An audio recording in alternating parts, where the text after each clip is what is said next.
عمر اتنی زور سے بڑبڑایا کہ باہر فخر صاحب اور فاطمہ دونوں کو بہت صاف صاف سنائی دیا تھا، اور اس وقت ان دونوں کو شدت سے احساس ہو رہا تھا کاش وہ آج قوت سماعت سے محروم ہو جاتے، کاش کہ وہ یہ سب سننے سے پہلے مر ہی جاتے۔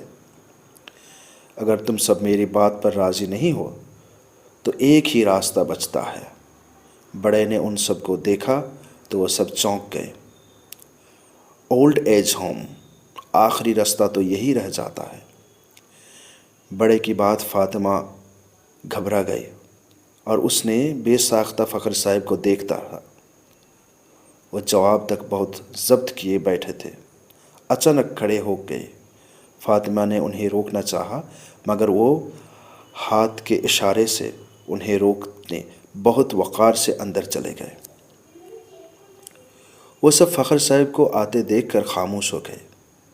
ظفر، عمر، سمن، مجھے بہت خوشی ہوئی کہ تم سب نے بہت ایک جہتی کا مظاہرہ کیا اور مکمل ایک جہتی سے ہم دونوں کو بانٹتا رہے۔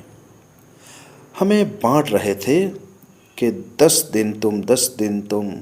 صحیح ہے بیٹا، آخر حساب کتاب سکھایا بھی تو ہمیں نے، تو تم لوگوں نے میرا حساب کتاب چکتا کرنا چاہا، لیکن بیٹے۔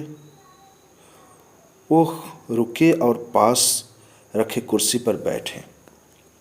تم سب کو تو میں نے ہر حساب ہر چیز سکھائی، لیکن میں اور تمہاری ماں فاطمہ بہت بھولے تھے، ہمارا حساب بہت کچا رہا تم سب کو پالنے میں۔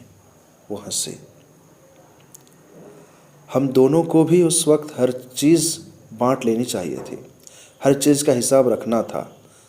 ظفر، جب تم چھوٹے تھے تو میں گھوڑا بن جاتا تھا اور تم میرے سوار، اور تم میری پیٹھ پر بیٹھ کر کئی چکر لگواتے تھے، لیکن میں بڑا بیوقوف تھا، میں نے حساب نہیں رکھا، مجھے ایک ایک چکر گننا چاہیے تھا جو تم نے مجھ سے کروائے۔ ان کی اس بات پر ظفر شرمندگی سے سر جھکا گیا۔ اور بیٹے عمر، تم تو ہم دونوں کو رات رات بھر ستاتے تھے، نہ جانے کتنی راتیں تھیں جو ہم نے تمہیں چپ کروانے میں بغیر نیند سے گزارے تھے۔ کاش ہم ان راتوں کے ایک ایک پل کو گن کر رکھتے تو ہم آج تمہیں بتاتے کہ تم پر ہماری کتنی نیند کا، کتنی راتوں کا قرض چڑھائے ہیں، اور ہم آج اس قرض کا تقاضا کرتے۔ تم پر تو بس ادھار ہی ادھار ہے۔ کیا اور کون سا قرض اتارو گے اور کیا اتار سکو گے؟ ان کی سانس پھولنے لگی تو وہ رکے۔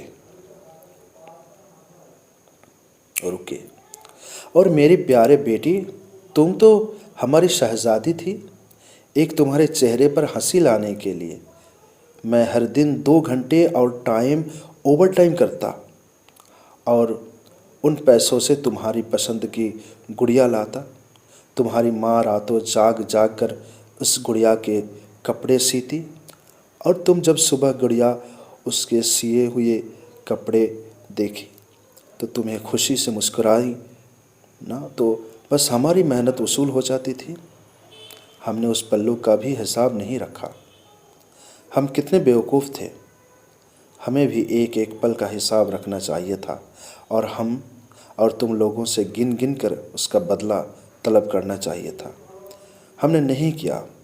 صد افسوس، ہم حساب رکھتے تو آج تم سے حساب مانگ سکتے تھے۔ وہ ٹھہرے، وہاں فاطمہ آ گئی تھی پانی کا گلاس لیے۔ ان کے ہاتھ کانپ رہے تھے جبکہ وہ بڑی مضبوطی سے اپنی اولاد کے مقابل کھڑے تھے۔ اب بس کریں، چلے آرام کریں، آپ کی طبیعت خراب ہو جائے گی۔ وہ انہیں اٹھانے لگیں۔ ہاں فاطمہ، اب آرام ہی کروں گا، لیکن آج ان سب سے اپنی محبتوں کا بدلہ گن کر لوں گا۔ بولو بیٹے، میں نے صحیح کہا نا؟ حساب رکھتا یا نہ رکھتا، مگر قرض دار تو تم سب ہو ہمارے۔ بولو بیٹا، کیا ہمارے قرض ادا کر سکو گے؟ ان کی باریات اور سب لرز گئے، ان کے سر جھک گئے۔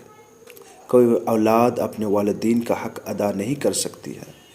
میرے حضور کا فرمان ہے، غور کر سن لے۔ ساری عمر ماں کو اپنی پیٹھ پر گرم ریت میں چل کر اسے حج کو ادا تب بھی ماں کی اس چیخ کا حق ادا نہیں کر سکتے جو دروازہ میں اس نے نکالی تھی۔ اس سے ان کی آواز بھر گئے، اور باپ جنت کا دروازہ ہے۔ اور اب تم ہمیں اولڈ ایج ہوم میں بھیجنا چاہتے ہو، جہاں کچھ ماہانہ پیسے دے کر تم ہمارے حقوق ادا کرو گے۔ واہ میرے بچوں، واہ! اولڈ ایج ہوم میں اپنے باپ کو دخل کرو گے تو جنت میں جانے کے لیے جنت کا دروازہ کیسے پاؤ گے؟ اس کی بات پر وہ سب ٹھنڈے پڑ گئے۔ ابا جی ہمیں معاف کر دے۔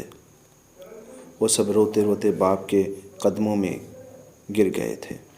سچ ہے، جہاں والدین اپنے اولاد پر انمول محبت لٹاتے ہیں، وہاں اولاد اور والدین پر اپنی محبت گن گن کر لٹاتی ہے۔